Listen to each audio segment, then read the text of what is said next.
All right, let's talk about a secret weapon that separates the businesses that thrive from those that just, well, plop. It's called applied market research, and it's all about turning guesswork into genuine insight. So, let me ask you something. When you have a big decision to make, what do you rely on? Is it your gut feeling, that instinct, or do you go looking for real, solid insight? Because in the world of business, where the stakes are incredibly high, that one question can change absolutely everything. So, what is this thing really? Applied market research isn't just about collecting a bunch of random facts and figures. No way. Think of it more like being a detective. It's a systematic process for finding answers to very specific questions, the kinds of questions that guide your entire strategy. It's basically the scientific bridge between what you think your customers want and what they actually want.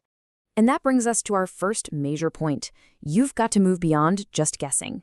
I know winging it can feel fast and exciting in the moment, but trust me, it is almost always the slowest and most expensive way to learn a lesson. So why bother with all this research? Well, for starters, and this one's huge, you have to connect with your customers. Why? Because you don't think like they do. You're way too close to your own product. Research also lets you peek at your competitors, not from your perspective, but through your customer's eyes, which is a total game changer. It helps you reduce that paralyzing uncertainty in big decisions, adapt to a world that's constantly changing, and at the end of the day, it's just way more efficient than stumbling around in the dark. Okay, so you're sold on doing research. Great. But you'll quickly find out there isn't just one single way to get the answers you need. In fact, there are two main paths you can take to really understand the market, and each one answers a very different kind of question. Let's break it down like this. You've got exploratory or qualitative research. This is all about the why. You're like an explorer, digging deep into people's motivations, their feelings, their stories. Then, on the other side, you've got descriptive or quantitative research. This is all about the how many. Here, you're like a surveyor, meticulously measuring and counting to get a precise map of the whole landscape. And this image, yeah, it's in Spanish, but it lays it out perfectly. Let's walk through it. That top path, exploratorio, that's our qualitative side, our why. It uses methods like focus groups to really analyze opportunities. And the bottom path, descriptivo, that's our quantitative side, our how many.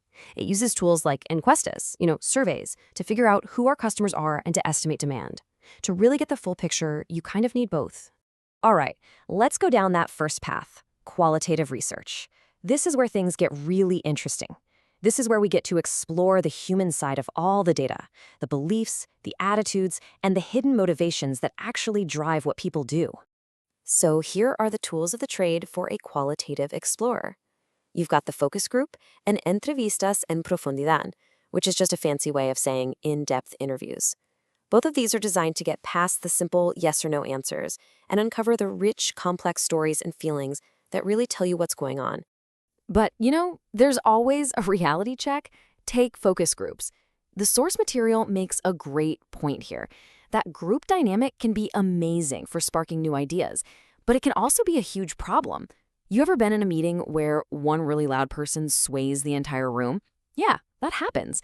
That's why having a skilled moderator is absolutely critical. Their entire job is to pull out those quieter voices and make sure one person doesn't hijack the whole conversation. See? Every tool has its pros and cons. Now, let's switch gears and head down that second path. If qualitative research is about exploring the why, then quantitative is all about measuring the what. This is where we bring in the hard numbers to verify our hypotheses and really understand the scale of what we're looking at. Surveys are a classic tool here, and this table really shows the tough, practical choices you have to make. Want to do in-person interviews? Go for it. The data will be amazing, you'll get a high response rate, and you can even observe body language. But it's going to cost you a lot and it'll take a ton of time. On the flip side, mail surveys are super cheap, but good luck getting people to actually fill them out and send them back. It's always a balancing act between cost, time, and the quality of the answers you're trying to get. So you've done it. You did your qualitative exploring, you did your quantitative measuring, you are sitting on piles and piles of data. But you are not done, not even close. In fact, the most important part of the entire journey is just about to begin. You have to remember this. Data, by itself, is just noise. It's useless. The real magic, the transformation, happens in that middle step. It's about turning all those raw facts and numbers into genuine understanding. Because that is what gives you the power to make smart, confident decisions that actually move things forward. And when you boil it all down, this is why any of this matters. The whole point of all this work isn't just to gather information and stick it in a report that no one reads. The real goal is to step into your customer's shoes, to see the world exactly as they see it, and to figure out what they truly value. That's the secret sauce. That's how you create something that people actually care about. So I'll leave you with this question. Forget about business for a second. Think about your own world, your job, your team, maybe even a personal project. What's the one big uncertainty? The one foggy area you're dealing with right now? And what's the very first question you need to ask to start turning all that fog into a clear, sharp insight?